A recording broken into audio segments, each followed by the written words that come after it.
Қайырлы күн достар, бүгін сіздермен осындай керемет дәмді болып шығатын блинчиктер дайындайтын боламыз. Сіздерде алтын дұрыс шықпай жүрсе, менің рецептімен жасауға кеңес беремін. Ендігі кезекте ыдысымызға 3 жұмыртқаны саламыз.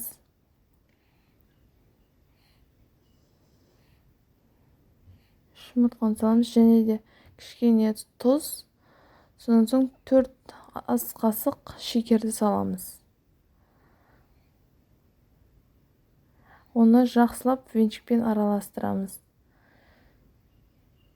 Венчик немесе вилкамен араластырсаңыздар да болады. Жақсылап араластырып,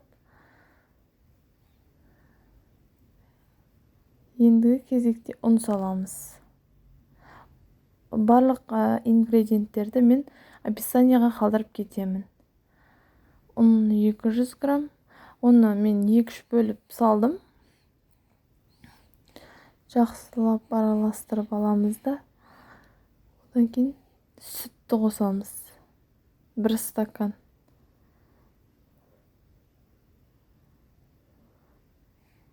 Бұл жерде жақсылап араластыру керек. Ендігі кезекте қайнап тұрған су, кипяток. Ол да 1 стакан құятын боламыз. Менің рецептімнің ең жақсы жері бұған разрыхлитель немесе сода қосылмайды. Енді 3 ас қасық сұйық май қосып, жақсылап араластырамыз.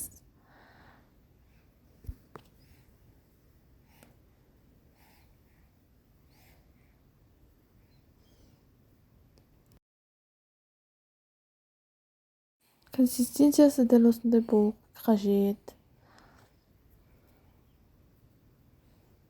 Одан кейін қызып тұрған табамызға құйып пісіре береміз.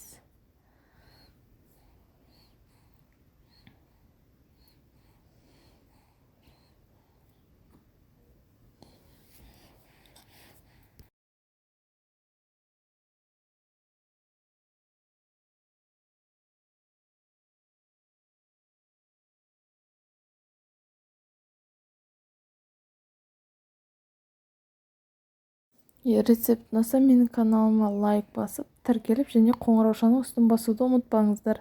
Келесі жолы өте дәмді рецепттердің неше түрі болады.